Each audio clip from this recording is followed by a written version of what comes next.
Ya. Semangat saja tanpa ilmu ternyata juga mengecewakan. Oke. Nah dari situ kemudian, oh ini memang kayaknya harus berilmu.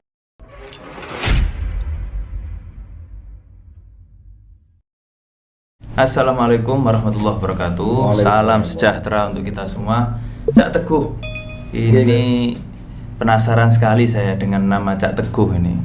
Barangkali juga banyak orang yang ingin tahu, tapi ada juga yang nggak ingin tahu. Tapi yang jelas gini Cak Teguh, saya tertarik sekali ngobrol dengan Cak Teguh terkait dengan anak-anak muda. Karena kita sekarang ini zaman yang mana banyak anak-anak muda punya semangat untuk berislam ya. Benar-benar punya semangat, tapi mungkin perlu ada penjelasan dari Cak Teguh barangkali sebagai praktisi, guru juga ya. Sekarang ngajar nggak? Enggak. Sekarang ngapain sekarang? Ya, Keliling aja ya? PSI. Apa itu? Public Speaker by Invitation. Jadi Nunggu undangan. penceramah. Ya, kerennya begitu ya. Tapi gini, mungkin memerhati lah, Ya. memerhati anak-anak muda khususnya di sekolah-sekolah. Gimana? Kalau menurut Cak Teguh ini? Saya berangkat dari pendidikan formal umum ya. Jadi mungkin saya lebih fasih menceritakan itu karena saya mengamati aja teman-teman saya itu selama sekolah gitu. Mulai SD, TK nggak usah dihitung ya. Oh. Tahu ada Tadi SD, SMP, SMA, Iya. kemudian kuliah itu menarik memahami perubahan ya. Dulu sekolahnya negeri ya? Negeri. Oh, oke. Gimana Cak? Nah itu memang mereka ini kan basicnya anak pinter-pinter ya, anak pinter-pinter, terus butuh eksistensi yang lain lah ya, terutama dari sisi agama. Begitu ya disentuh semangatnya itu ya memang berkobar-kobar betul, berkobar-kobar betul. Nah tapi saya ingat dulu zaman saya masih kecil itu ada kegiatan-kegiatan pengajian umum yang menghadirkan kiai-kiai besar. Nah dari situlah kemudian kita bisa memahami, oh ternyata Islam yang sudah kita jalan itu rutenya seperti ini toh, metodenya seperti ini toh. Misalnya ini soal semangat, saya nemu jawabannya justru dari Gus Mus. Gus Mus itu cerita ketika beliau barusan menikah, dalam satu pengajian beliau cerita calon istrinya ini, Ibu Nyai itu sudah di briefing sama ibunya Gus Mus. Gue nek ngeladeni Gus Mus aja, adek gawe sing aneh-aneh, wis penyetno terong tempe ngono wis cukup gitu kan. Nah, tapi ternyata briefing itu sesudah menikah. Jadi belum tahu malam pertama dicarikan kare, ya masakan kare, pokoknya yang enak-enak. Isikulah kelapanya yang banyak, santannya itu ternyata malah nggak disentuh sama Gus Mus. Dia nangis gitu. Nangis sambat lah sama ibu mertua. Dia bilang, lo gak seneng Gus Mus ngono iku, senengnya dipenyet ora cukup. Lah penutupnya ini yang menarik. Katanya Gus Mus, sejak saat itu setiap hari aku dipenyet Jadi yang pertama kan semangat nih, semangat. Yang kedua kan ilmu. Semangat saja tanpa ilmu ternyata juga mengecewakan. Nah dari situ kemudian, oh ini memang kayaknya harus berilmu nih. Nah kebetulan kami ya, generasi saya itu setelah sekolah ngaji kampung Dinia. Nah di sekolah-sekolah negeri ternyata tidak banyak anak yang seperti itu. Nah disitulah pertemuan saya dengan semangat anak-anak yang tidak diimbangi dengan ilmu agama itu.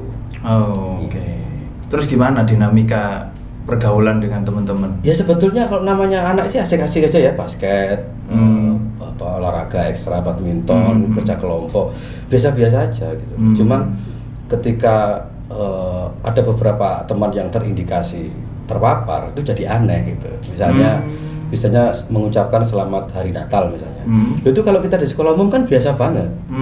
Biasa banget. Guru kita ada yang Nasrani misalnya. Guru kita, teman-teman kita juga ada yang Nasrani, ada yang Hindu, ada yang Buddha dan macam-macam. Dan itu kita biasa aja gitu. Itu biasa. Waktu itu ya ketika ada penolakan-penolakan, ya kita anak dari sekolah umum ya. Ini apa ya alasannya apa? Kenapa kok dia menolak? Kenapa kok dia bilang enggak boleh? Kenapa dia bilang begini? Tapi aneh aja di telinga kita, aneh aja. Kayak suara itu suara fals gitu loh. Karena hampir semuanya ya itu biasa. Saat kita Natal, buktinya juga libur. Iya. Kita main-main logika aja dulu. Libur boleh, masa selamat enggak boleh? Selamat lisan, Bu.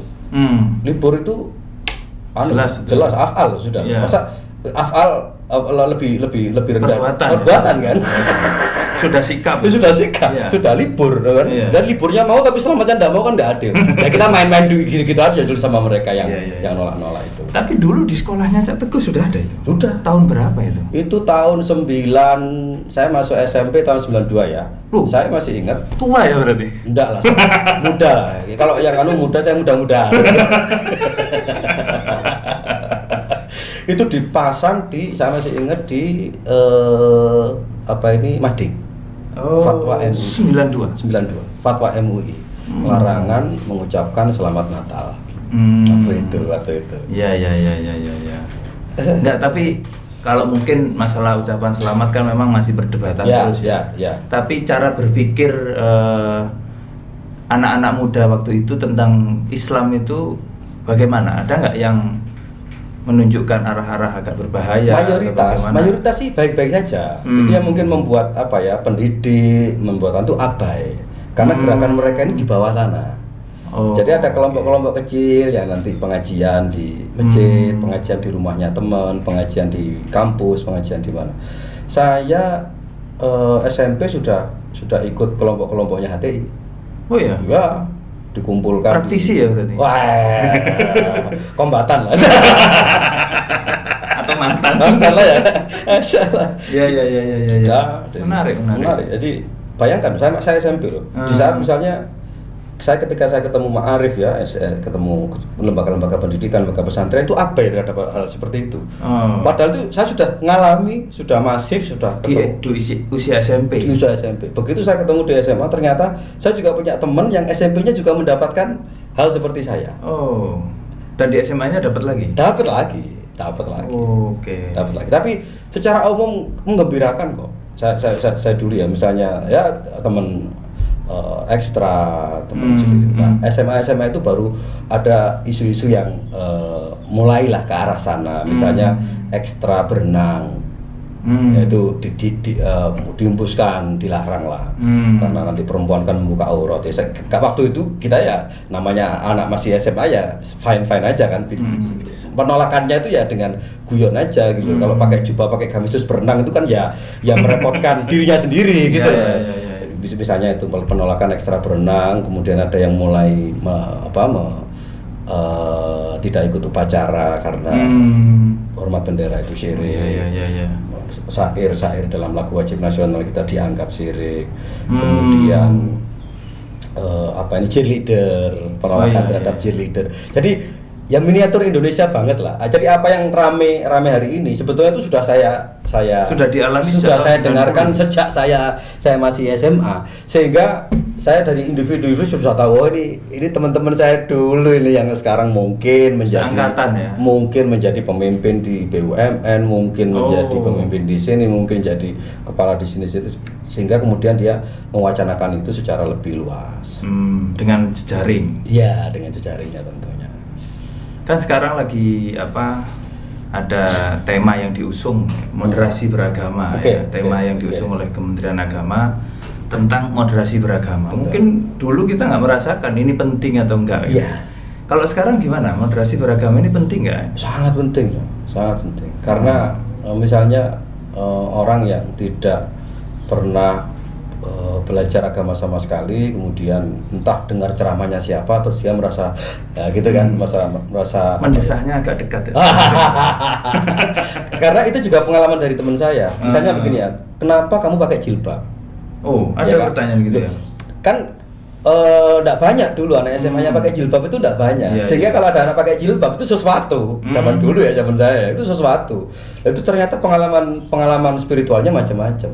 Saya punya teman tuh yang dia pakai jilbab. Karena tiba-tiba dia tuh tiba-tiba aja dia merasa sangat berdosa, tiba-tiba perlu memperbaiki diri dan dia merasakan itu mulai dari pulang sekolah sampai naik angkot sampai ke rumah dia merasakan itu, sehingga kemudian dia menyimpulkan sendiri saya harus pakai jilbab. Nah itu contoh-contoh yang dialami teman saya. Nah kalau ini tidak diarahkan, dia pasti akan menganggap bahwa ajaran Islam itu semua sama, Islam itu satu, Islam itu semuanya sama, sehingga dia bisa bebas saja mau memilih aliran yang mana. Dia belum paham itu aliran itu belum paham. Nah, ketika tidak ada yang memberikan petunjuk, terutama negara ini ya, nanti bahayanya adalah akan banyak anak-anak semacam ini yang potensi secara pemikiran cerdas, kemudian punya semangat keagamaan yang tinggi, tapi salah jalan. Kalau semangatnya kan nggak salah. Nggak salah dong. Ya sama kayak semangatnya istrinya Gus Mus tadi kan, melayani suaminya kan. Tapi begitu menganggap itu yang paling baik. Betul. Padahal itu nggak disukai. Nggak disukai. Iya. Padahal itu yang keliru malah. Keliru. Jadi saya selalu menjelaskan pada anak-anak itu kisahnya Gus Mus itu. Oh, oke. Makanya ya, sebelum melayani pasangan ya harus tahu dulu tentang pasangan. Itulah kenapa harus kenalan dulu. Kan nggak bisa tuh ketemu di terminal kemudian belum kenal langsung aku mau menafkahimu hidup semati, kan nggak mungkin dong. Ya semangatnya boleh. Iya. Kenal dulu. Ini ada yang jomblo loh. Ya. Kenalan dulu gimana? Jangan keliru. Jangan keliru. Jadi kadang-kadang kita berusaha ingin membela sesuatu, saking semangatnya tapi nggak ada ilmunya. Betul. Malah keliru. Gitu ya. Betul. Menarik. Dan itu banyak dialami anak-anak sekarang kayak. Iya. Misal ya, menghadapi orang-orang yang berbuat maksiat misalnya. Iya. Saya banyak mendapatkan contoh itu jadi teorinya belum dapat, tapi contohnya kiai-kiai, ustadz-ustadz itu menerapkan semua. Di kampung saya itu dulu ada biliar, bola foto gitu ya, kumpul di situ ya semua rame lah. Sekalipun mengganggu dalam tanda kutip ini, guru saya tidak pernah membahas itu dalam pengajian. Dalam Yasin Tahlil yang dibaca ya Fathul Mu'in, bab sholat, bab itu aja, nyindir aja tidak pernah, nyebut namanya aja tidak pernah. Ya kan? Nah, apa kemudian hikmahnya ternyata begitu ini tutup, mereka larinya ke masjid juga gitu. Oh, tergerak juga, akhirnya ke masjid kan, udah pada tua, udah bahkan ke masjid juga. Gitu. Andai kata waktu itu guru saya kemudian dikit-dikit nyindir, dikit-dikit mencaci maki dan sebagainya, dia malah mungkin ini berhenti, tapi kan dendamnya kan masih ada resistensi. Itu berarti ini caranya ulama-ulama kita menghadapi orang-orang yang itu. Yang kedua, saya dulu setelah ngaji di kampung itu kan cepat kan, regenerasi jadi ustadz itu kan cepat sekali kan, mau cuma baca Al-Quran aja kan TPG. Terus kebetulan ada nuwakal sekali. Nakalnya mulai dari dulu sampai sekarang. Itu terus rapat lah, kita sebagai yang muda-muda harus dikeluarkan karena anak ini menjadi virus. Karena nakal itu. Nah, guru-guru saya terus anak ini kalau nggak ngaji gimana? Iya. Tapi waktu itu karena saya pengurusnya, saya ngotot, saya datang ke rumahnya. Ya ini orang tuanya harus minta maaf, orang tuanya harus begitu. Tapi begitu saya datang ke rumahnya, ada orang tuanya kan ya, wong dia ngaji alhamdulillah, nggak ngaji juga nggak apa-apa. Akhirnya begitu saya datang ya udah keluarin aja nggak apa-apa. Oh gitu ya. Akhirnya malah nggak ngaji. Nah di situ kemudian berapa tahun kemudian saya menyadari bahwa yang benar guru-guru saya. Yang benar guru-guru saya. Mungkin kalau yang paling penting itu ngaji aja. Meskipun kondisinya kan dablek gitu kan, ada nakal-nakal gitu. Jadi dengan contoh-contoh itulah yang kemudian saya merasa bahwa ada yang salah ini dengan teman-teman saya ya, yang semangat itu, yang dalam agama itu kemudian dan merasa dirinya lebih baik, terus mulai nyalahkan orang lain. Nah itu karena saya dari kecil tidak menghadapi yang begitu gitu. Ya kira-kira kayak gitu itu baru terasa kapan ya? Setelah 90-an ya kayaknya. Iya. Setelah reformasi ya? Atau sebelum reformasi? Kalau sebelum reformasi itu kan semua ekspresi kan tertutup. Mau yang radikal, liberal, itu semuanya kan tertutup semua. Mau yang komunis kan. Iya. Tapi begitu 98 itulah kemudian keran demokrasi terbuka, tapi keran ideologi juga terbuka. Iya, iya. Oke. Tapi sebenarnya sudah ada sebelumnya. Ada banyak. Oh. Banyak. Berbagai kelompok. Dan sekarang kurang lebih 20-30 tahunan ya. Iya. Itu berlangsung di Iya. Indonesia. Iya, makanya saya setuju dengan pengamat yang menyampaikan bahwa apa yang terjadi sekarang ini sebetulnya ya panen raya aja. Panen ya. Panen, kelompok-kelompok radikal panen. Kalau dulu radikal dari sisi kan sekarang ngebom juga berani sudah, satu keluarga berani panen itu mereka. Sudah tampil lagi. Tampil Dan berani mengakui lagi. berani. Panen itu ya. Iya, panen istilahnya panen. Itu bagi pelaku psikologinya gimana? Memang benar-benar untuk berjihad. Oh iya. Bukan untuk biar viral gitu ya. Enggak. Itu kan saya mungkin. untuk nyari follower. Iya. Jadi Enggak ya? saya pernah ya mungkin kan ya ketemu dengan orang yang melakukan hal semacam itulah. Itu ya memang dia menganggap itu sebagai tiket to ride, tiket untuk masuk surga. Apalagi kalau dibandingkan dengan masa lalunya, dosa-dosa orangnya semacam ini empuk banget sebetulnya. Pasti dipukul dari dosa-dosanya dulu. Dibuat menyesal, kemudian ngikut mereka. Dicari titik lemahnya. Nah, itu kayak cara-cara begitu itu diterapkan ketika acara-acara rohis ya. Ya rohis, acara-acara pas sebelum silum baiat gitu kan. Diingatkan itu di SMA ya, tapi sebelum era saya ya. Karena waktu saya jadi pengurus masjid itu sudah berubah semua. Oh gitu. Disitulah kemudian kita tahu bahwa ada perlawanan dari kelompok itu, kita tahu. Ya sekarang kan moderasi beragama itu menjadi satu istilah yang penting. Padahal sebenarnya setiap agama itu kan mengajarkan keseimbangan juga. Iya. Bahwa apalagi di Islam. Para ulama-ulama sudah mengatakan kan Islam itu kan bukan agama yang ekstrim, tapi juga tidak liberal. Betul. Jadi Islam yang benar itu yang di tengah. Iya. Islam yang benar-benar moderat itulah yang dicari dan itu yang harus didakwahkan. Iya. Tapi kenapa ya kok anak-anak muda, teman-teman kita lebih suka dengan konsep-konsep Islam yang ya entahlah terbilang radikal atau ekspresi. Oh gitu ya. Ekspresi. Karena ekspresi kan. Itu kan sama seperti misalnya pertanyaan kenapa anak-anak misalnya suka misalnya musik heavy metal misalnya nih ya, underground misalnya. Ya. Yang bagi Sepultura. Mungkin bagi orang lain ini musik apa sih gitu. Iya. Tapi sebetulnya dia ingin mengekspresikan apa yang ada di dalam dirinya. Dan itu ruangnya kan macam-macam, bisa musik, bisa fashion, bisa ya kan, bisa agama. Dan Islam moderat dianggap melempem. Iya kan? Nggak renyah gitu. Iya kan? Karena apa ini Islamnya orang tua-tua gitu kan, Islam yang terlalu dewasa. Bukan Islamnya anak-anak puber gitu ya. Iya. Anak puber kan semua diomong, semua coba, semuanya dia.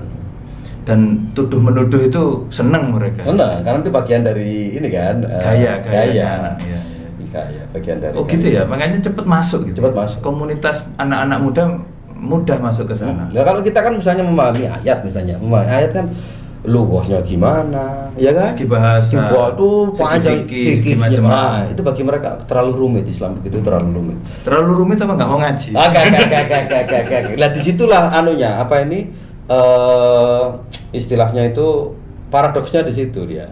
Dia ingin mencari Islam yang benar, tetapi tidak punya stamina. Mencari yang benar tapi dengan cara yang mudah. Nggak punya stamina untuk menuju ke sana. Gitu. Dan ketika dijelaskan juga terlalu berbelit-belit, terlalu bertele-tele ini. Ya, dan ini sebenarnya nggak hanya di sekolah kan ya, kampus-kampus juga banyak. Oh, ada terusannya itu. Jadi justru ketika dia sudah di SMA, SMP di kader, SMA nanti di kader lagi, di kampus dia akan ketemu dengan senior-senior yang satu jalur linear. Yang linear dengan itu, dengan tawaran misalnya kos-kosan gratis, hidup bersama kontraan gitu-gitu itu. Nah, mereka nggak sadar kalau itu sebetulnya terusan dari apa yang mereka terima sejak SMP. Jadi itu sudah ada jenjang karir ya? Iya. Dan biasanya setelah lulus ada yang nampung lagi nggak? mungkin karir ke Kalau di internal kebetulan ada dosen-dosen yang memang bagian dari kelompok itu, dia akan membidik anak-anak yang pinter untuk diberi beasiswa S1, S2, S3 begitu. Ya nanti itu akan apa? Nggak akan pernah keluar dari kelompok itu. Apalagi ada yang duduk di jajaran-jajaran profesional misalnya, atau di direksi-direksi, itu kan bisa membuat jaringan sampai menyaring dari fresh graduate dari kampus-kampus itu. Ya. Memang ada ya ditampung untuk berkarir itu. Sampai S3 itu ada. Sampai S3 itu ada. Nah, di situ, dan kemudian kerjaannya juga dijamin, bisa atau diatur gitu. Bisa jadi. Makanya betah ya. Iya. Kan beda dengan kita kan, waktu Jumat aja ribut sama teman. Hidupnya dibiarin. Tapi yang menarik lagi itu mungkin di sana juga masna itu gampang. Benar. Iya, poligami itu kan dianjurkan. Makanya orang semangat tuh. Diteruskan. Gak apa-apa, gak ada sensor. Jadi itu. Iya. Ini Cak Teguh ngalami dan banyak teman ya, banyak teman juga ya. Jadi yang membuat hidup saya menjadi seperti sekarang itu salah satunya alasannya karena itu.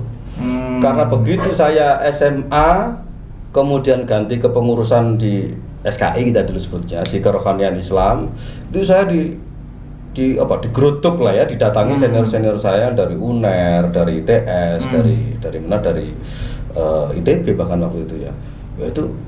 Dia mengintimidasi kami, Kenapa jadi begini sekarang? Oke. Kami memang dari Ikhwanul Muslimin. Jadi saya dengar Ikhwanul Muslimin itu saya SMA. Dari mereka? Mereka jelas-jelas ngomong kami Ikhwanul Muslimin. Kami ingin membela Palestina. Kita hancurkan Israel itu. Kita akan bikin bom untuk jadi kalimat bikin bom juga saya dengarkan dari SMA. Sejak SMA? 90-an? Iya, 97, 98. Saya akan bikin bom untuk mengalahkan Israel itu. Nah, kita yang masih kecil-kecil ya. Khilafah gimana? Mereka udah bersuara nggak waktu itu?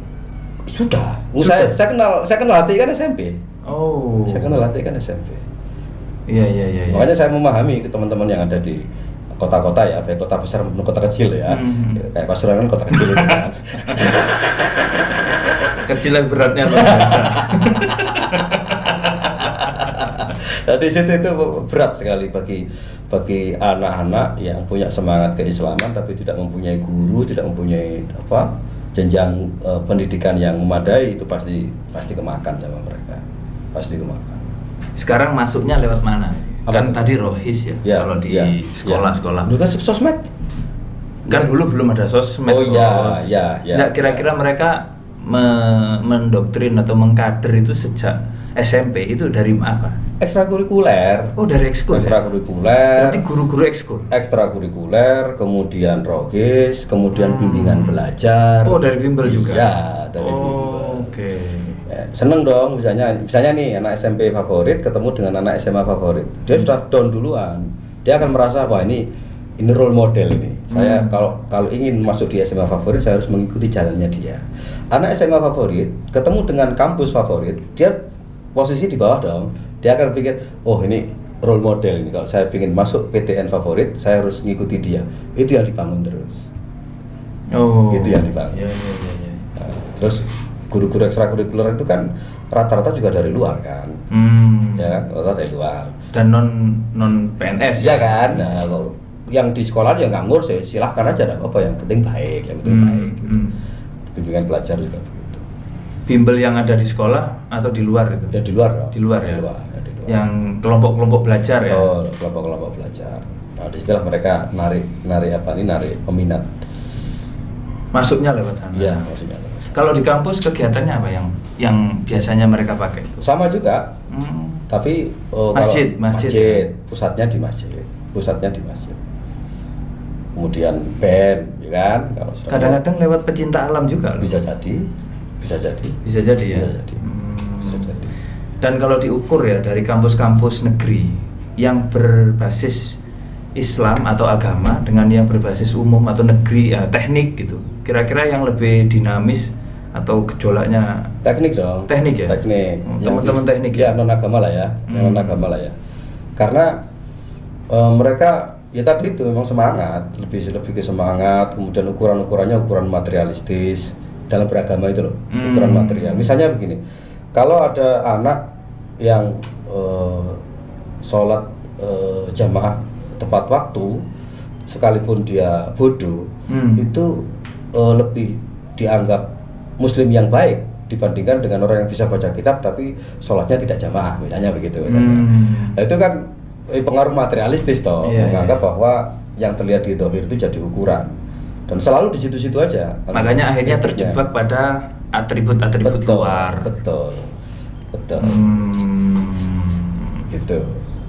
Dasar keilmuannya, ya kan. Kemudian cara dia memahami agama akhirnya nyambung. Tapi sekarang logikanya kan, kalau mereka memang punya kajian rutin, mendalami agama, kan harusnya tambah paham tuh. Kok ini makin salah paham gitu. Ini kan menarik tuh. Ya, masalahnya dari sumber kajiannya sudah salah. Oke. Ya kan? Kalau di kita bacaannya kan sudah salah. Apalagi kalau sekarang gabung grup WA-nya juga salah. Betul. Jadi kalau ada misalnya sekarang orang mau menikah kemudian terjadi sesuatu sehingga mereka nggak jadi menikah, itu kadang-kadang juga bukan soal keyakinan alasannya itu. Ya karena perbedaan grup WA gitu loh. Mohon maaf, grup WA kita berbeda kan. Itu bisa gagal nikah. Bisa gagal nikah. Ya kan, karena satunya masuk grup yang kayak begitu-begitu, ini santai gitu kan. Dan jadi tidak enak loh. Misalnya grup WA keluarga gitu, yang isinya ya tanya kabar, berbagi ya informasi. Satu aja kemasukan virus yang semacam itu, jadi tidak enak satu grup itu. Sudah isinya panas ya. Panas, jadi dia biasa kan, aktif, share sesuatu yang ini nggak ada hubungannya dengan keluarga kita loh padahal. Dan itu kan bisa masuk ke semua orang. Maksudnya keluarga siapapun bisa aja kemasukan. Bisa. Serius bisa. Ya. Saya nggak habis pikir gitu. Karena apa? Ya semakin orang sadar dengan pendidikan, dengan ilmu, harusnya kan makin nggak salah paham. Dan ini kok tambah salah gitu. Dan nggak mau tobat gitu, nggak mau kembali gitu. Gimana ya? Jadi dipraktekkan dulu itu, misalnya bagaimana cara mereka mempengaruhi anak-anak ini kan. Indonesia ini negara Islam atau bukan? Oh, itu pertanyaannya ya. Negara Islam. Kalau Indonesia memang negara Islam, kenapa pencuri tidak dipotong tangan dan orang berzina tidak dirajam, malah dinikahkan sama KUA kita? Loh itu kalau bagi anak SMA sesuatu banget. Langsung merubah mindset ya. Apalagi kalau waman lam yahkum bima anzalallahu faulaika humul kafirun, sudah selesai. Faulaika humul fasikun. Iya. Padahal itu untuk orang Yahudi. Kalau di Al-Qur'an kan untuk orang Yahudi. Dia belum ngerti kufrun tuna kufrin gitu. Ya sesuatu yang sebetulnya itu oke, tapi ada perjalanan selanjutnya gitu, pemahaman selanjutnya itu. Nah, tapi kan mereka enggak mau ke sono, yang penting diambil aja ini. Nah, gimana Cak kira-kira cara untuk menjelaskan bahwa kita sudah punya pondasi Islam yang baik, Islam moderat, Islam yang mengindahkan Indonesia. Nah, kalau kita melepas itu, maka ya kita akan menjadi Islam menurut Indonesia saya, yang tidak problem indah. Islam moderat itu ya, menurut saya problem Islam moderat itu menganggap bahwa orang itu bisa sadar dengan sendirinya. Oke. Menurut saya. Padahal yang tidak benar itu pakai propaganda, pakai doktrin, provokasi, pakai doktrin. Jadi kalau moderasi beragama ini mau sukses, maka dia harus didoktrinkan kepada generasi-generasi muda kita. Nggak boleh lagi ada, biar dia mencoba dulu, nunggu ngebom dulu dia. Karena memang benar itu ya. Loh iya. Tujuan akhir sudah. Ke sana sudah. Syahid ya. Iya, sudah ke sana. Kan itu bukan main-main ya. Bukan main-main. Bukan dibayar. Apa? Bukan dibayar. Saya wallahu alam ya kalau begitu. Wong anak-anak kerja bakti minta kopi kan begitu kan. Masa ngebom nggak dikasih apa-apa kan ya. Kalau sekarang logikanya bapak ibu sama anak itu kan kalau mau dibayar pun untuk siapa bayarannya? Ya. Tapi nggak ada yang dibayar, ada nggak ya? Saya belum teman-temannya belum mendengar ya informasi untuk itu ya. Tetapi untuk bagaimana dia mendapatkan bahan-bahan yang tidak murah itu, ya pasti ada jaringannya lah yang apa.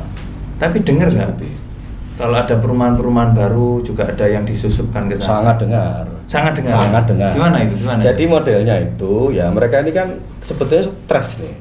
Sebetulnya stres aja dia tinggal di kampung A denger Ya Robi Soli gitu.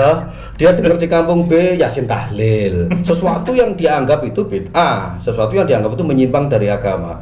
Maka kemudian mereka ingin menciptakan komunitas yang tersendiri.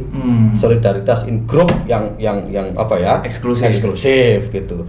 Itu eksperimennya adalah dengan membeli tanah-tanah ya untuk dijadikan kapling, kemudian dia narik teman-temannya untuk tinggal di situ.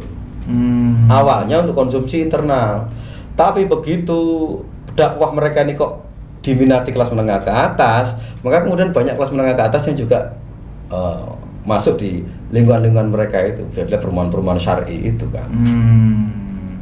Nah, kalau yang saya dengar, yang saya dengar itu misalnya nih ada dokter nih, dia sukses ya.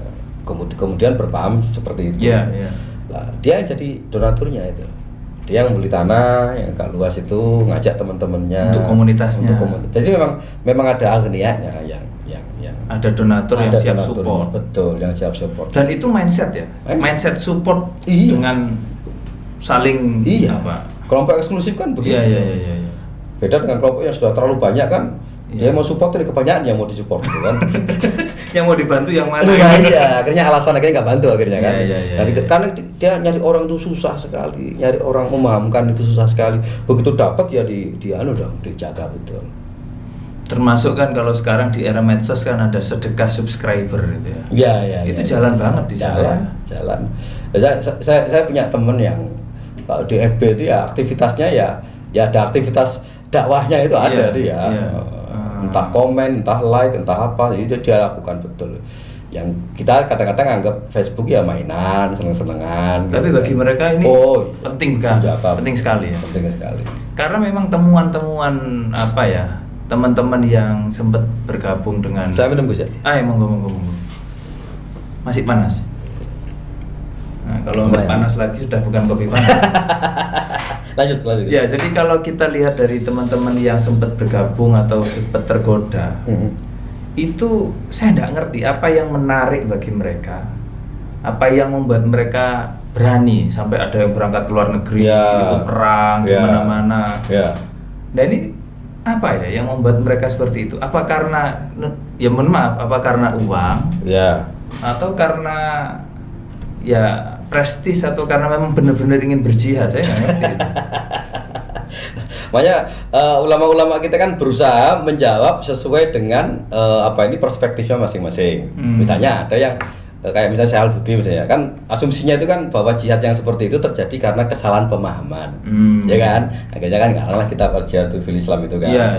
Kemudian ada lagi yang beranggapan bahwa yang seperti itu terjadi karena ketidakadilan misalnya, dalam kehidupan sosial kita misalnya. Ya, maka kemudian responnya bikinlah partai yang untuk mewujudkan mimpi itu. Jadi memang mereka dosis saja sebenarnya, dosis saja. Jadi ada yang setuju di pemahaman, ada yang sampai jadi donatur, ada yang sampai jadi eksekutor, ya dosis saja itu. Kalau orang memang dari sononya pengen kekerasan ya, ada watak kekerasannya itu, maka ya dia mau di aliran mana saja sebetulnya dia bisa ke sana. Tapi keren loh, ilmunya keren. Maksudnya ilmu untuk mempengaruhi itu keren. Ya.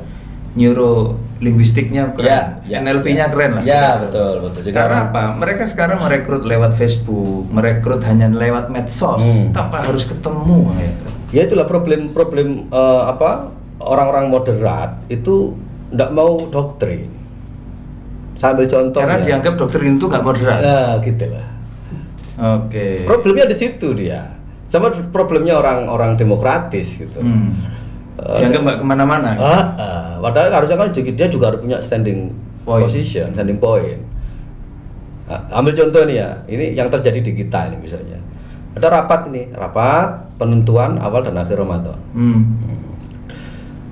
Orang semakin alim, dia akan menjelaskan bahwa memang ru'yat yang jadi dasarnya, tapi hisab juga dipakai sebagai dasar untuk ru'yat. Itu bagi orang bawah tidak operasional itu, gak jelas, gak praktis. Udahlah kalau ru'yat saja gitu. Kalau emang hisab boleh ya hisab ya enggak apa-apa gitu loh. Pastinya gimana? Lah gitu kena ya apa? Enake piro? Enake piro. Lah Pak itu kan kalau di kita kan loh emang keilmuannya begitu kok. Iya. Emang keilmuannya begitu.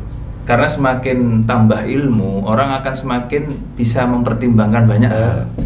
Tidak bisa semakin mudah memutuskan, gitu. karena makin banyak ilmunya. Gitu. Makanya mau PR kita sekarang ini bukan mengkaji ideologi, kata guru saya. PR kita sekarang bukan mengkaji ideologi, tapi memperkuat ideologi. Kalau memang Pancasila itu menjadi ideologi bangsa kita ya, maka sekarang ini yang penting adalah memperkuat Pancasila itu. Mengkajinya boleh, tapi itu ya kelompok elit aja itu, yang kelompok-kelompok yang apa ya? Karena kalau semakin dijelaskan ke bawah malah rumit ya. Ya kan semuanya kan jadi didiskusikan. Iya. Gak selesai. Jadi yang di bawah tingkatnya doktrinasi, yang Betul. di atas tingkatnya Betul. untuk mendiskusikan. Betul. Nah, itu yang kadang-kadang kita ruwetnya di situ. Masa anak SD, SMP, SMA kita kasih muqaranatul madzahib, kita kasih pemahaman aliran-aliran dan sebagainya. Akhirnya dia kan ini mau apa sih sebetulnya orang-orang ini kan? Beda dengan langsung ditunjukkan saja ini bahwa secara apa kenegaraan kita seperti ini, secara keagamaan kita seperti ini. Nah, dalam perjalanan itu dia kan nyari tuh, nggak apa-apa. Tapi minimal dia selamat dulu pada fase-fase yang dia bisa diarahkan jadi teroris, dia diarahkan untuk jadi budak seks, ya kan? Dia diarahkan untuk jadi kombatan, itu dia selamat dulu. Di era itu dia selamat dulu. Iya ya, sampai segitu loh. Jadi budak seks karena dengan dalil agama itu ada. Iya. Sudah kena. Wah, makanya banyak yang kesana gitu. Aduh. Iya. Jadi selain sudah dapat surga di akhirat juga sudah dapat surga di dunia. Iya. Gitu. Double kan? Double. Kita mau niru-niru gaya dakwah seperti itu gimana? Sebetulnya kita mulai lah ya, kita mulai dengan ya menyampaikan ya dengan doktrin gitu. Dan sebetulnya semua menuju ke sana kok. Saya pernah nonton di YouTube itu majelis khataman Syama'il. Syekh Al-Azhar ya, ada Syekh Abdul Ba'is Al-Katani, ada Syekh Ali Jum'ah itu. Beliau menyampaikan nahnu salafus sholih. Klaim kan itu. Iya. Kan itu klaim itu. Iya. Untuk melawan sebelah yang ngeklaim juga gitu. Karena orang moderat gak berani begitu. Kita yang bener nih, gak berani. Harus berani. Harus berani dong. Kita menghadapi orang yang berani mengklaim dan dengan kepercayaan dirinya mengklaim itu dia menarik banyak orang. Nah kalau kita masih ya terserah mau ikut di sana enggak apa-apa, ikut di sini enggak apa-apa. Selama itu pula kita akan gak jelas. Selama itu pula kita akan melihat gelombang anak-anak muda ya masuk di ya tersesat lah ya di mana-mana. Tapi apa ya penting juga dipahamkan ya kepada anak-anak muda bahwa yang lebih mudah mengklaim dan memberikan judgement itu justru bukan Islam yang luas, itu justru Islam yang sempit. Ya memang itu tugasnya mubalik kiai guru-guru agama kita ya. Atau jangan-jangan orang-orang sekarang memang suka yang sempit-sempit gitu. Video aja suka yang 1 menit. Kan kalau ngaji 1 jam kan nggak didengar. Iya. Artinya apa? Ya. Gimana mau cari paham yang benar kalau maunya secara instan? Ini kan paradoks. Iya itu. Tapi itu kesukaan orang zaman sekarang. Repot kita ini. Iya. Jadi harus menjadi dai 1 menit. Tapi ujung-ujungnya kan sebetulnya kan begini kan bahwa fal madaniyatus shahihah ya kan ya ad-dinus shahih.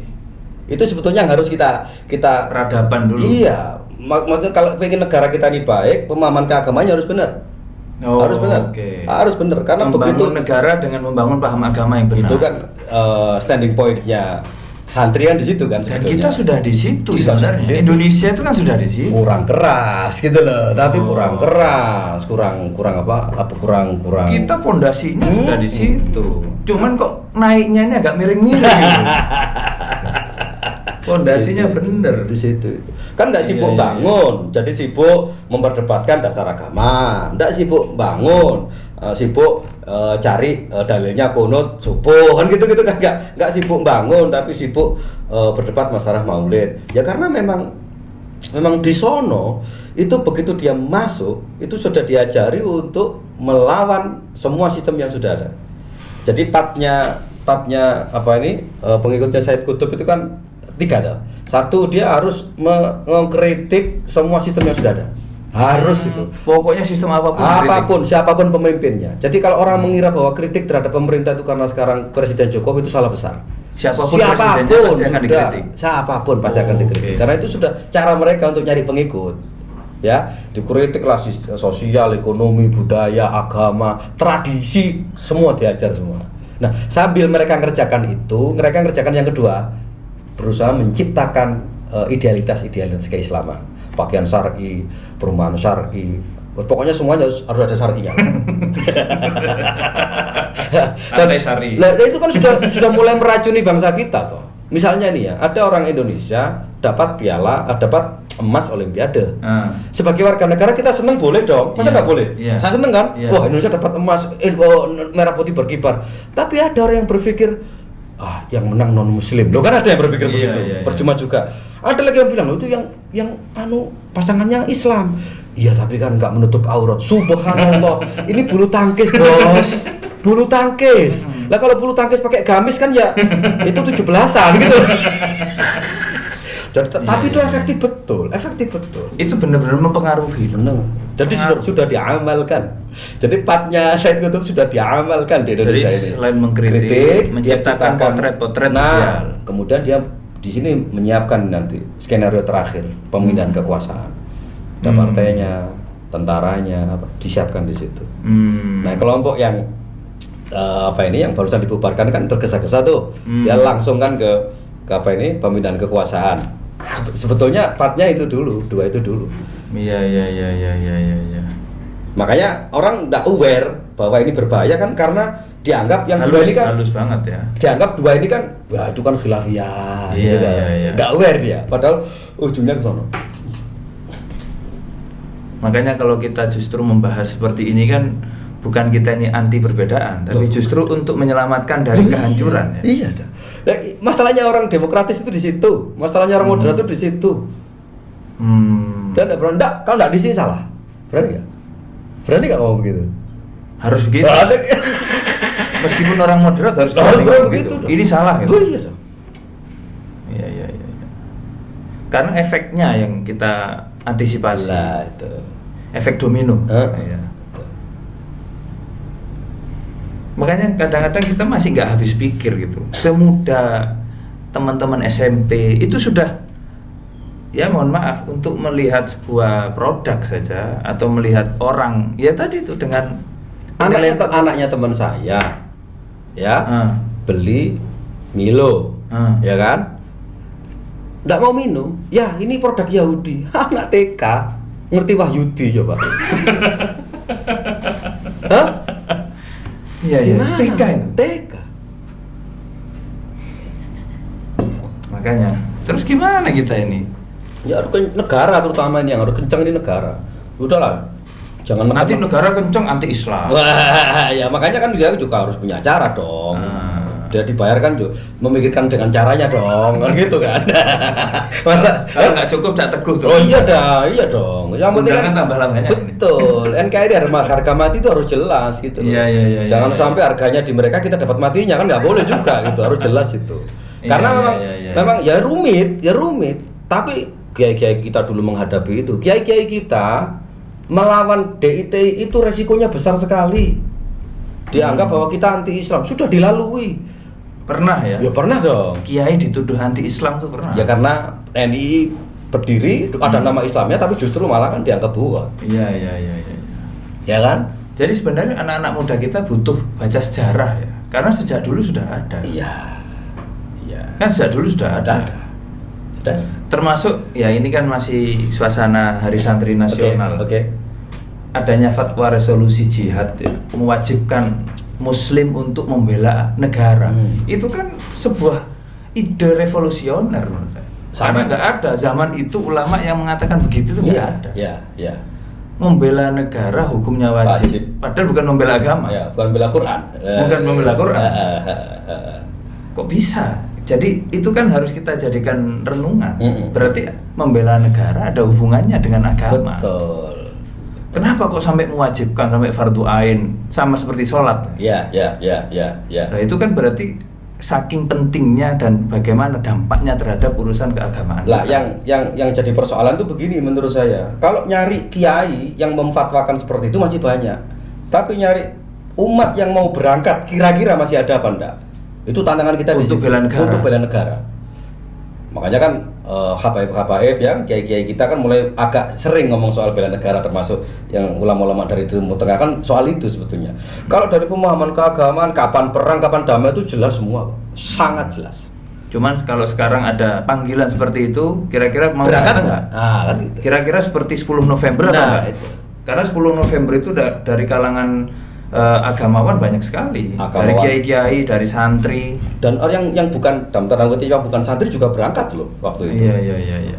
Karena himbauan ulama. Nah, di situ. Makanya itu kalau tidak kuat-kuat doktrin, tidak mungkin mereka berangkat. Iya. Kalau di sekarang derek kiai sampai mati itu, ya santri derek kiai itu kalau tidak doktrin tidak mungkin. Makanya saya sering itu nggodain anak-anak itu kalau mereka masih protes, ya masa saya itu santri jadi alumni gini kok disuruh milih begini, disuruh milih begitu, udah diarahkan ke sini. Kamu disuruh milih cuma 5 menit aja lo masih protes. Dan resolusi jihad itu kamu disuruh mati coba. Iya. Kamu disuruh mati itu. Itu kan bukan daftar. Jangan-jangan karena kita nggak punya musuh hari ini. Perlu diciptakan common enemy dulu. Nggak, saya sih kalau memberi pemahaman ya, apa nunggu anakmu seperti itu. Iya. Apa nunggu bagian dari keluargamu seperti itu. Kalau generasi pertama, kedua setelah kita bagaimana nasibnya gitu ya. Itu. Dan yang paling relate dengan kita kan kisahnya Kiai Fakih Mas Kumambang itu kan. Itu sangat relate, betul pentingnya kita ya doktrin, mau tidak mau itu doktrin. Supaya jangan sampai kesono kesini gitu. Mau nggak ini orang-orang atas nama moderasi ini mau nggak mendoktrin soal moderasi? Kita harus bersikap ekstrim dalam membela moderatisme. Iya dong. Iya. Membela moderatisme dengan cara yang ekstrim. Iya dong. Harus gitu. Harus. Kenyataannya kan begitu. Karena mereka yang tidak moderat juga melakukan hal-hal atau cara-cara ekstrim. Makanya harus diimbangi. Nah, saya kan banyak ketemu dengan orang-orang begitu ya. Mantan-mantan lah ya. Mantan-mantan ya.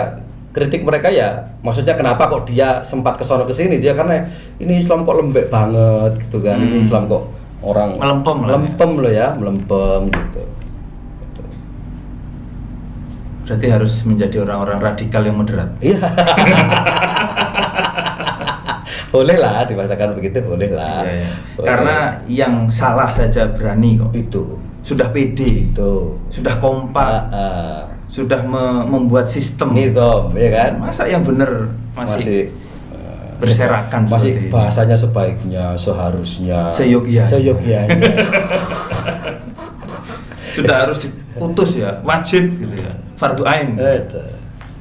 Itu yang kita lakukan harus kan gitu. Yang kita lakukan sebetulnya kan itu kan, yang kita lakukan selama ini kan itu, supaya orang itu ngerti ini bahaya laten ini ya. Kalau kita yang saya ingat ini salah satu ungkapannya Syekh Ali Jum'ah juga. Beliau menyampaikan al-islahu bil quwwah. Peristiwa Fathul Makkah itu loh.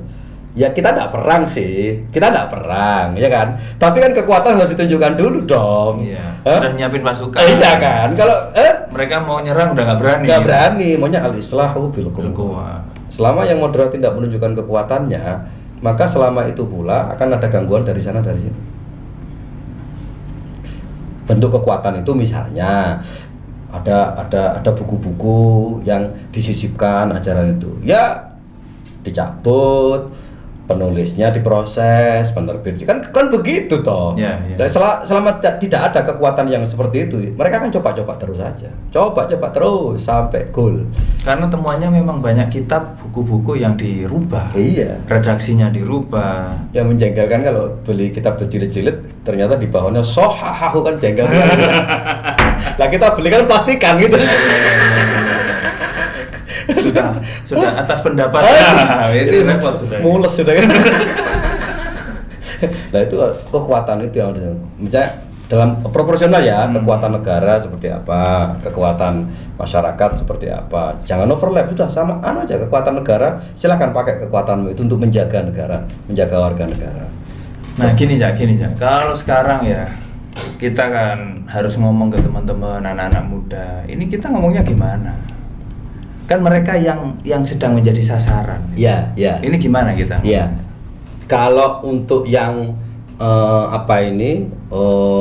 istilahnya itu ada di sekolah-sekolah umum ya, yang di sekolah-sekolah umum ya, saya kemana-mana menyarankan anak-anak mereka ini untuk ngaji, untuk nah apapun lah namanya, jangan berhenti di baca Al-Quran, harus ya madrasah diniyah lah. Makanya Pasuruan ini luar biasa, sangat luar biasa dengan produk hukum diniyah itu penting ya, soal itu penting karena ya memang ujungnya itu dari sono.